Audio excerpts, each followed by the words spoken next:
Hablamos con el doctor Pérez Méndez, claro que me acuerdo de su nombre. Desde ese tiempo, claro que sí.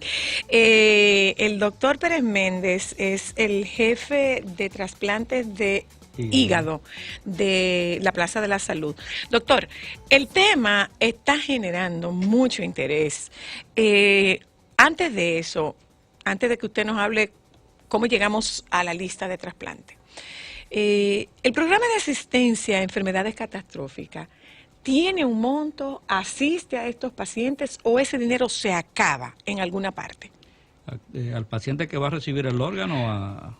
El paciente que necesita un trasplante, todo ese proceso se acaba como enfermedad catastrófica en la parte de evaluación.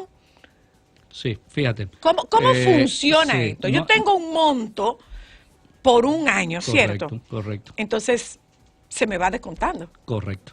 Fíjate lo siguiente, cuando lo que pasa es que me confundí porque me hablaste del 911 y son las ARS que tienen... Las ARS, sí, no, perdón, las ARS, perdón.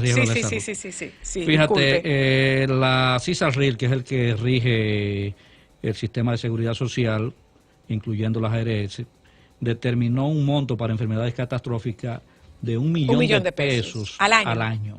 $1 millón de pesos al año. Ahora, ese $1 millón de pesos es para todo lo que tú te vas a hacer durante ese año. Si tú no logras trasplantarte en ese año, ya esos fondos van a ir disminuyendo según tú lo vayas utilizando.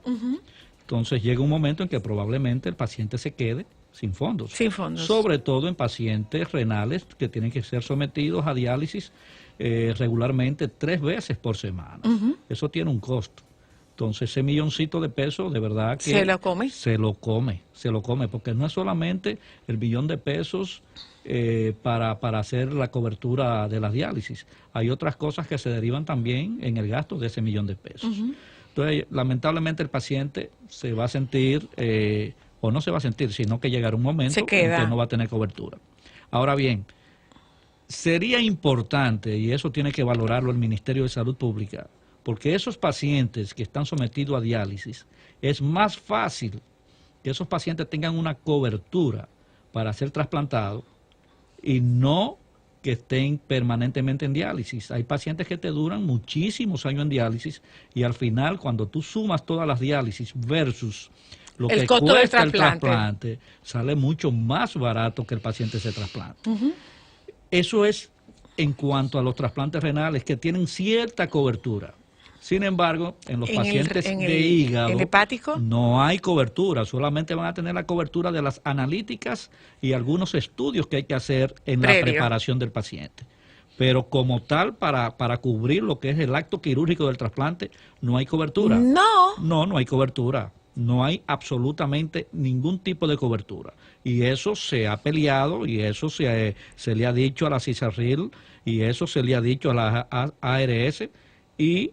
bueno, lamentablemente no se ha obtenido ninguna respuesta con respecto a cubrir los gastos del trasplante de hígado. Pero eso es terrible. Terrible. Yo te digo, mira, de verdad que a mí que me toca evaluar esos pacientes, los cirróticos, que van en muy malas condiciones a mi consulta, es lamentable, y yo sufro eso. ¿No tienen nada que ofrecerle? No, se le ofrece el trasplante. Si no tienen dinero, no tienen. Exactamente. No le pueden ofrecer nada. Exactamente. Entonces, ¿qué pasa? Que esos pacientes los vemos morir antes de llegar a la lista de espera.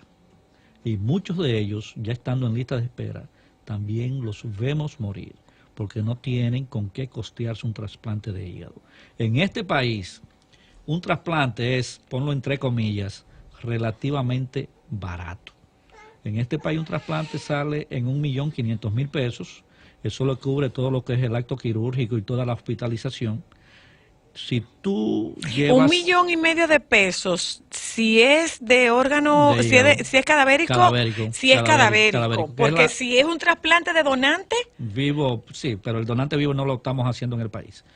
Entonces, cuando tú llevas $1,5 millones de pesos... O sea, aquí solo se hace trasplante de hígado cadavérico. Ok. Cuando tú conviertes ese $1,5 millones de pesos a dólar, son $30,000. $30,000. eso es relativamente barato. Eso es nada. Eso es nada, pero... Relativamente Sí, es nada. hablo relativo porque es muy difícil. Nuestro escenario versus el escenario americano. Precisamente. Tú sales fuera del país, a Colombia, que antes era muy dado irse a Colombia, eso anda en $150,000. Y hablar de Estados Unidos, $350,000. Yeah. ¿Quién tiene ese dinero? Muy pocos tenemos claro, ese dinero claro. para poder tratarnos fuera del país. Claro. Entonces el problema es ese. Es lamentable de que esos pacientes se vayan muriendo previo a la lista de trasplante y ya estando en lista de trasplante. ¿Cómo se consigue entonces la donación de un hígado? De un órgano. En el caso específico de hígado. Sí, fíjate. Hay aquí, esto aparte, quizás nos vamos un poco a riñón también, doctor, a pulmón también. ¿Está esto de alguna forma incentivando el tráfico de órganos, entendiendo por tráfico de órganos que yo venda un riñón mío? Mira, en trasplante hepático eso es imposible. Claro. Porque como lo estamos haciendo solo de donante cadavérico, no es verdad que una persona va a vender su hígado, morir, ¿verdad? Porque es el hígado completo que se toma del donante que ya ha fallecido. En riñón sí eso se puede dar y se da. Hay pacientes que buscan un donante que no tiene nada que ver desde el punto de vista de familiaridad con él y lo llevan, a veces le mienten al médico, o no a veces, siempre le mienten al médico, lo ponen como si fuera un familiar y el médico, bueno, comienza a trabajar con ese donante que no es familiar. Sin embargo, tú puedes después saber de que eso no era un donante altruista, sino un donante que comercializó ese riñón. Eso se ve mucho en riñón, porque bueno, yo tengo 2 riñones, yo puedo vivir con un riñón. Exacto. Déjame vender uno y donárselo no, porque ya no sería una donación, es una venta. Y vendérselo a X persona que está padeciendo de una enfermedad renal crónica. En hígado eso no se ve porque el hígado se toma el órgano completo, entero. Es un solo hígado que hay. Claro. O sea, pero en riñón sí, eso se da. Y eso está prohibido por ley. Hay una ley, la ley 4201, que es la ley de salud, y está la ley también de donación de órganos, de trasplante y donación de órganos, que es la 329-98. Eso lo prohíbe totalmente. Si el médico se asegura de que eso es una venta de órganos, tú puedes estar segura de que ese trasplante no se hace. No se hace. Ok. ¿Cómo se cubren los médicos? ¿Qué sentido? En el sentido de ser sorprendidos en su buena fe.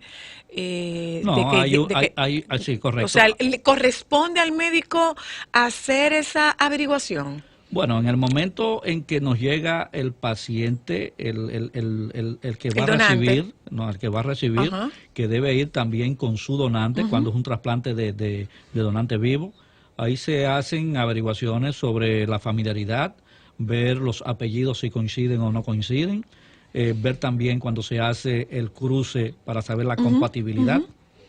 Hay muchas maneras de darse cuenta. Probablemente, tal vez se le escape en algún momento y por eso tú puedes oír comentarios de gente buscando ayuda, por ejemplo, yo necesito X cantidad de dinero porque me están vendiendo un riñón. Y ahí uno lo escucha de otras personas. Y cuando uno escucha eso, entonces uno se pone más en alerta para evitar eso, porque eso está totalmente prohibido. Y eso es penado por la ley. O sea, yo no puedo vender un órgano porque es que incluso fíjate una cosa, cuando tú donas, esos pacientes que han donado hígado, que son los cadavéricos, ni siquiera el que recibe ese hígado sabe quién fue el donante.